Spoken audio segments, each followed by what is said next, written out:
Quick shout out to the two Uber comrades on Patreon supporting this channel. My partner, thank you, Russ, and Independent Left News. Definitely check out Independent Left News. They're a great resource, in my opinion.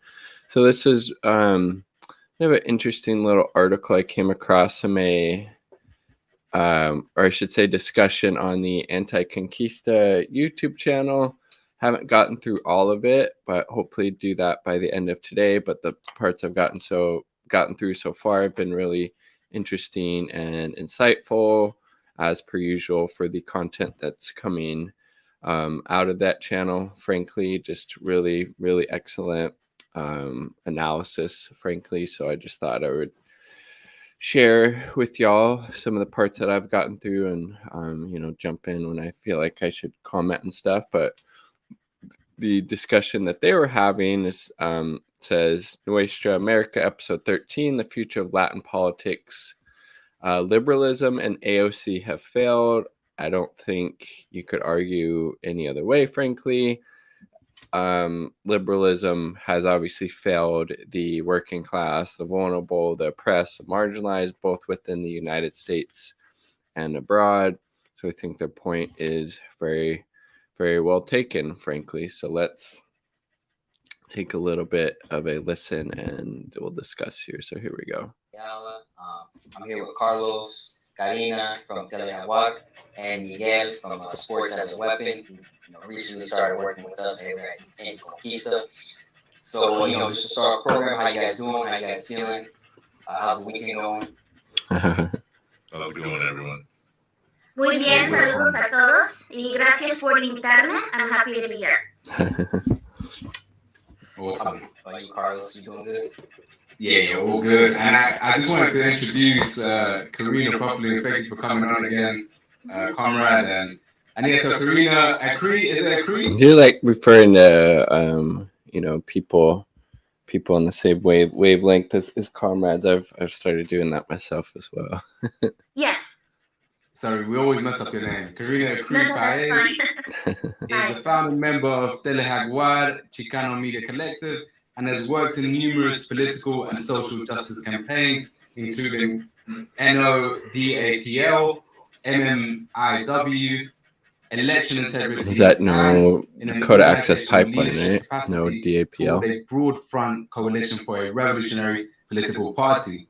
She has extensive experience building independent media. Be here in the intro. We have our own views, and yeah, we need to kind of, because I think a lot of the time for us socialists are kind of confused with liberals. Maybe people who want to in the know around politics might confuse liberalism and socialism. That happens a lot. I think AOC herself calls herself a socialist and stuff. So I think we're here I think she identifies as a democratic socialist. So I don't know if she outright calls herself a socialist, unless I'm mistaken. Let me know. Well, the views and the views of AOC and other liberals. I think I also wanted to say that, and I've been trying to say in Anti-Conquista as well, that we don't want to single out AOC. I think she's being singled out a lot. Yeah, she's just kind of a symptom of the problem, right? It's a structural issue. It's like you're not really actually going to have any fundamental change come through these liberal politicians, whether it be, AOC, Ilhan Omar, Bernie Sanders, etc., because they're still beholden to capitalism and white supremacy. So again, yes, she's just kind of an example of the issue, right? But it's a bigger, more structural critique that we should also be having, not just singling out the individual. I agree with Carlos. But the problem is that isn't AOC on her own. The problem is the liberal movement in For general. Sure, exactly. And I would add, although this is controversial in the left, but I would add that the Western left also has similar problematic views that us as Latin Americans should be talking about as well. But yeah, I don't know if we open it up and Karina, maybe if you could tell us what you think, what would you say about AOC and liberal politics in general in the United States and the Western world in general? Where would you say that we differ from them? Well, Quite a okay. bit.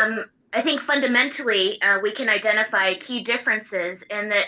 First of all, what kind of revolutionary joins the establishment to protect the revolution, right? And so from that perspective, we have. Yeah, AOC is definitely not a revolutionary. That is for damn sure.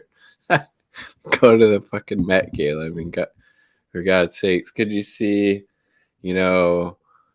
Mao or Asada Shakur or Lenin or Stalin or Thomas Sankara or Che or Fidel at the Met Gala? Of course fucking not, right? To go back and kind of look at the framework and the function of the Democratic Party, which is obviously divergent from what a radical political agenda would be. Sure. For example, historically, the function of the Democratic Party in the United States has been to sap and neutralize social movements, energy. yes. And so they don't call it the graveyard of progressive movements for nothing. Exactly. And so in looking at this, it's imperative to look at the past 50 years of history, patterns, and structures to neutralize progressive energy.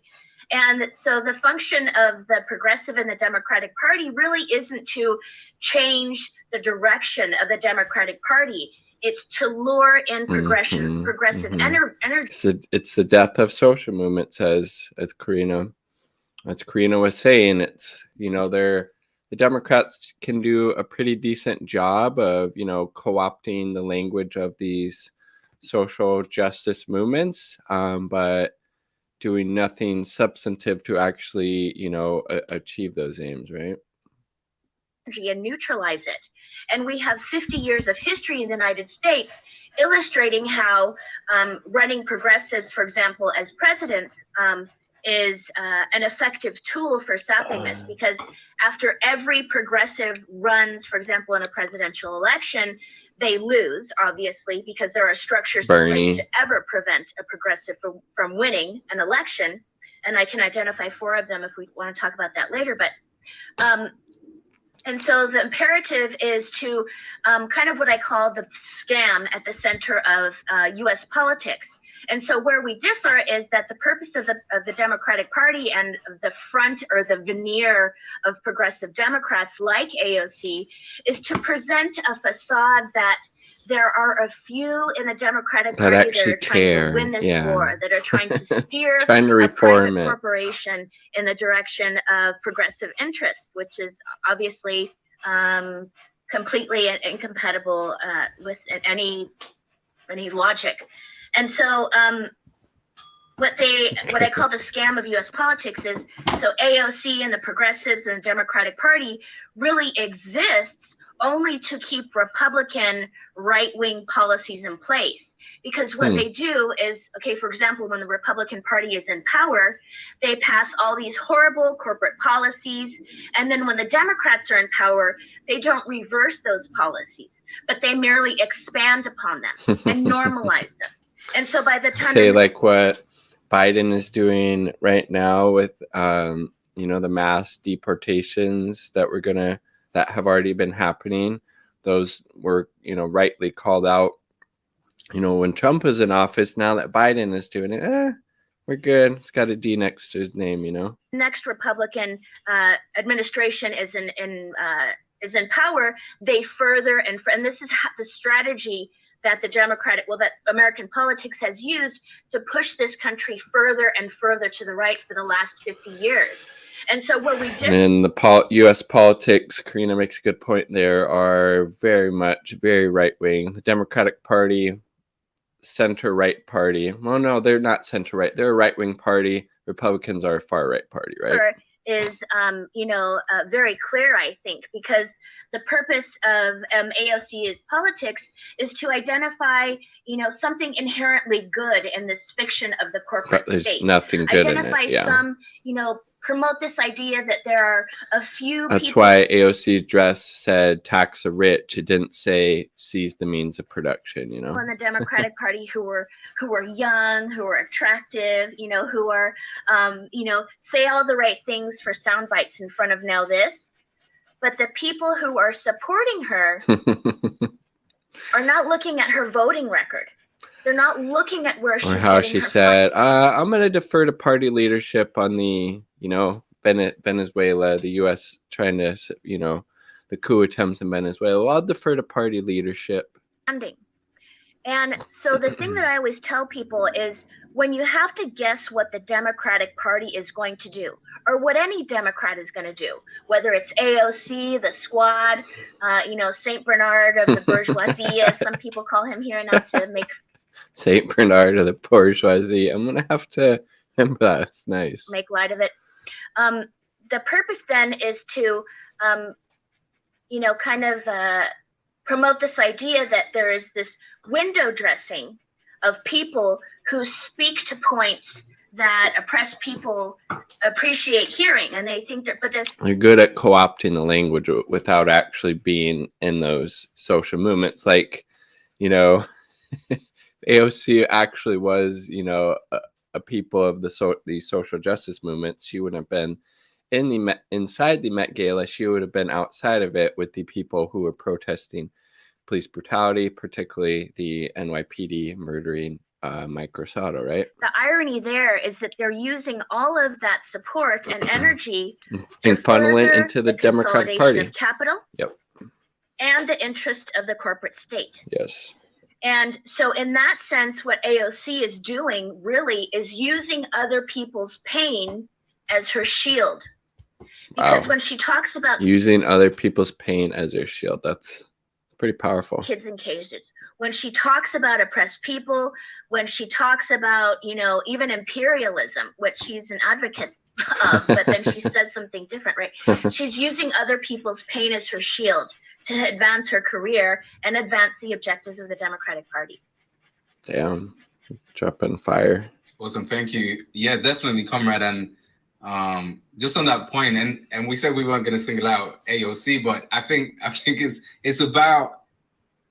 She's an example of the problems that what we're trying to do here, I guess, is not single her out, but use and structural as an critique. Example of how all liberals operate. Right. Yeah, and not really, because I mean, we can look through 50 years, and that's what most people don't want to do.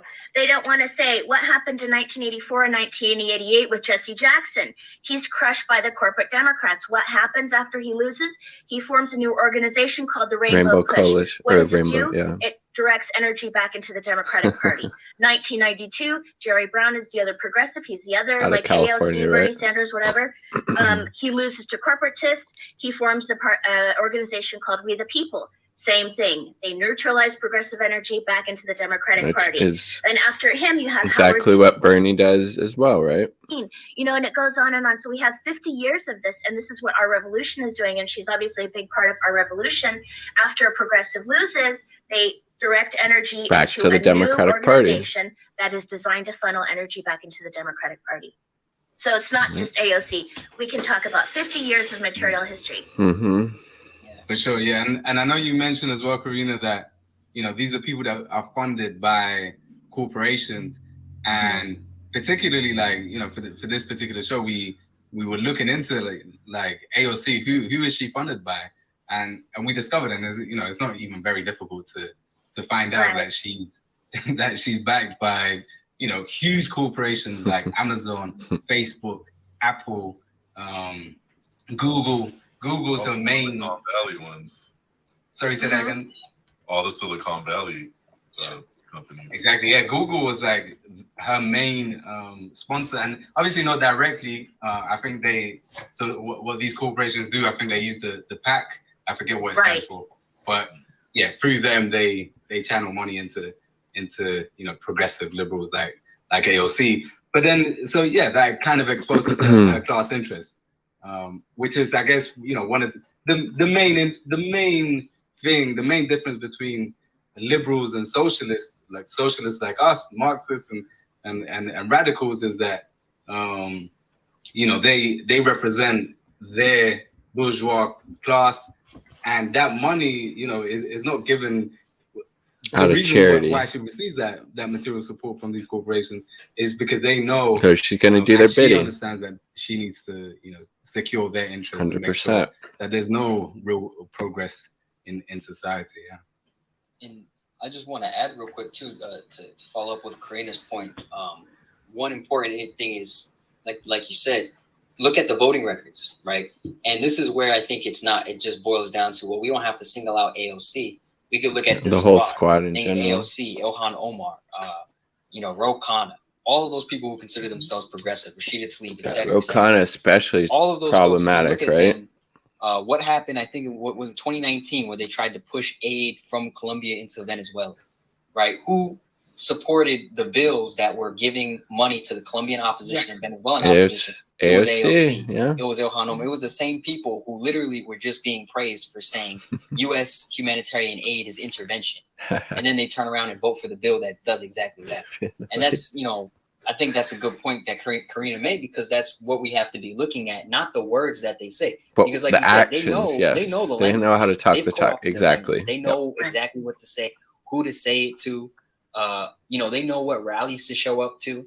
They have AOC, the Puerto Rican coming out of New York, representing Latinas. They have Ilhan Omar, the Muslim coming from Detroit, I believe, and she's over here talking about Muslim rights in Xinjiang and China. Yeah, she's parodying the U.S. State Department talking points, how China supposedly committing genocide against the Uyghur Muslims, when, I mean, yeah, Jesus Christ, that's so problematic on many levels that, you know, Ilhan Omar would do that. But it's not surprising. That's kind of the limits of, you know, liberalism politics, against right? Uyghur Muslims. It's, you know, they've used identity. They've weaponized this sort of liberal identity politics in just the perfect way to co-opt every kind of movement at a moment's notice with the politician as like some sort of symbol. And it's important we point these things out, because and it's true, especially for younger folks. A lot of younger folks get caught up in these politicians because they know how to appeal. They know how to be persuasive towards our folks, and they know how to make you feel like you're actually being listened to. But, you know, they're not actually listening. Yes. Well, they might pretend to listen and take, you know, these things seriously, but then, like they're saying, they would vote against those things that they were just, you know, championing, right? You know, the Met Gala was a great example. She's not, you know, how many of y'all are going to the Met Gala? Yeah, $35,000 a ticket, like $175,000, $200,000 for a table. Like, none of us, you know, in reality would ever, you know, have probably that much disposable income, but AOC, she's all for that, you know, rubbing shoulders with the wealthy, with the elite, while people are literally getting brutalized outside because they're protesting police brutality. Like, just the contradictions there, as Nick is pointing out. With a $30K suit or dress on, and then spending another $100K at a table or whatever. Like, it's ridiculous to think that this is the person working class. Yeah, right. Obviously, yeah, exactly. And I think we saw, was it you, Miguel, that shared earlier on the designer of the dress. Oh, it was. And the boyfriend, yeah. I was talking about the boyfriend, Riley Roberts. Yeah, Riley Roberts. Like, he's the lead marketer of like homebuilder.com or something. And then what he does is he's a straight capitalist. He's a marketer. And I guess the other thing he does is he works with startup companies, you know, Silicon Valley, startup companies, and help them grow their revenue with strategies. So I'm like, if they're talking about this tax the rich and they're supposedly against capitalism, why is her boyfriend literally helping startups with strategies to, you know, make more profit, to grow revenues? So it's right there when you look it up, you know. But like Nick was saying, and how Karina's been saying, they know how to, they've co-opted this. They know how to talk. They know how to feed into people's emotions. That whole woke and top politics, and they know how to use that just in a symbolism way with even leftist politics because a lot of people will support her. And like we started in the beginning of the show, commenting I on have this at video. times defended her on Twitter, but not because of her politics. Making a video? There is a racism Hello. thing about it when people talk, when white people attack her that are leftist. This is the At times, Anti-Conquista sometimes I feel like, YouTube they're kinda channel. using politics I'm to making a shield the salad. racism. So at times I have, defended her, but not on her politics. But Yeah, her politics are horrible, but yes, obviously, if she's being attacked, in any type of, racist, misogynist way, that should obviously be called out. But right, her politics are horrible. Her politics, her voting record just shows Yeah. that she's just an opportunist. All talk. Yeah, exactly. And the other thing is that This is really funny. So I did a video about this yesterday. The designer of AOC's Tax the Rich dress, Aurora James, I believe is her name, is actually a tax cheat herself.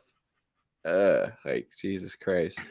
So this is the designer of the dress, who she painted as being a black immigrant. So This she's working class insinuating that figure, this is a struggling designer. It's the kind of image that she wants to give us, and it turns out she's actually like a millionaire who doesn't pay her business owner taxes, who has dodged taxes herself, and who doesn't pay her interns. And so the contradictions are just ridiculous, and they're all there.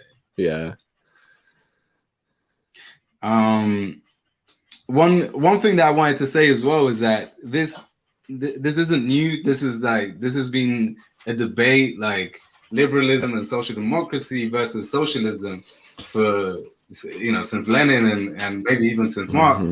But the reformists who are thinking like AOC, these liberals, the squad burn, we can just reform capitalism. Let's just tweak it around the edges. Like, we can actually make it more humane, capitalism with the human face like they have in these Nordic countries, which, all of these, liberal politicians kind of uphold as this ideal, not really thinking about how Sweden, for example, is able to, as Torkel Lassen's book talks about, ride the wave of imperialism, and able to, have this highly developed social welfare state at home, but it was based on the exploitation of people, in the global South. And obviously, we don't need to reform capitalism. We need to get rid of it completely and have a socialist revolution. That's the only way we're truly going to be able to liberate the working class from the shackles that are placed on them by the capitalist system. But there was a debate between Lenin and Bernstein. Bernstein was like the social the reformist, social democratic ideologue, and probably the first one who said you can have reforms within capitalism, and it's fine. We can have a socialist revolution within capitalism. Not a you thing. Don't have to destroy capitalism. Bernstein was his point, and Lenin destroyed that argument.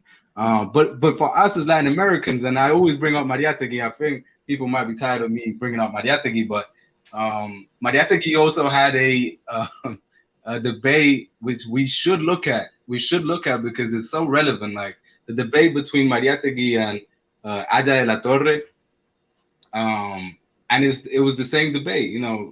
Reformism or socialism or revolution, and it's the same debate that we have now with AOC.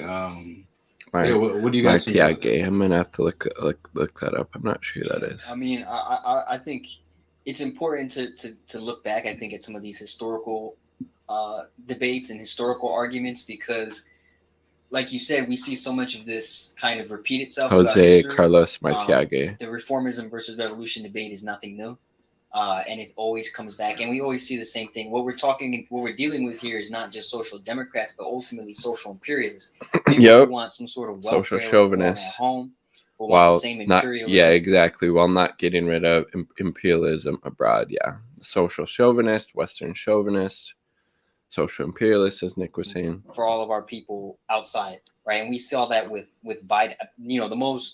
The worst thing I think I saw coming into 2021 during the 2020 elections was how many people, because of the fear, the anti-immigrant rhetoric that Trump used, created a lot of fear amongst our people. And, I think reasonably so. And that caused a lot of folks to say, look, we can't allow for Trump. We got to go with Biden, because Biden's going to be the lesser of two. And then Biden is doing the exact same policies that Trump was, just with slightly with better language, you know, and more presentable face on, you know, imperialism and white supremacy and upholding this capitalist system. Biden's, you know, doing all those same policies, whether it's, you know, the deportations, the wars abroad, we did, you know, take the troops out of Afghanistan. That was what one good thing is done, really haphazard way, obviously. You know, the sanctions, ratcheting up the sanctions in Cuba, so we have the sanctions in place in Syria, Venezuela, Nicaragua, North Korea, etc. You know, he's continuing the same policies as Trump, just with, you know, a nicer veneer, basically. Two evils, especially for the Latinos who make up a big immigrant population. Fast forward to right now, and we'll talk about this a little bit later. But now you have Biden deporting people at numbers higher than Trump ever has. Yes. And that's kind of like, this is, I think AOC and liberalism tie back into this, because this is the politics that we're trending towards. We're gonna have a Latino or a Latina as president, and they're gonna be deporting more Latinos than a fucking white guy did. Yeah. Right. And that's gonna be crazy. Right? Like the idea of kind of like woke, you know, imperialism too, right? Right now, the person who is, I think, like I forget what position they are in the Biden administration, but it's a Latina, and she is basically heading the ICE and heading over the process of deportations, and she's out there defending child separation and child deportations. And so, like, we have our people defending this shit, right? Many of those who work in ICE are Latinos themselves. It's crazy, and this is sort of, I think, my opinion, this is the poison of liberal identity politics. Poison of liberal identity. The point he's about to make is, or the point he's making is really, really, really on point. It makes us complicit in our own oppression. Exactly. It's a strategy. Yeah. Look at that. Makes us poison of liberal identity politics. It makes us complicit in our own oppression. I'm going to stop sharing there, but I highly recommend you check out the rest of that video. Subscribe to the Anti-Conquista channel. They do excellent work. Their analysis is on point. And I don't think you can argue against, you know, what they're saying if you actually take a structural critique. Like, we can't reform the system. Liberalism and all the politicians, whether it be AOC or Saint Bernard of the bourgeoisie, as they refer to Bernie Sanders as, that movement has completely failed the working class in the United States and abroad. There's no reforming the system. It needs to be absolutely torn down to its core, and we need, you know, a socialist revolution. We need a dictatorship of the proletariat, and we're not going to get any of those things that we need for the working class through these liberal politicians, through liberalism. There's no reforming it.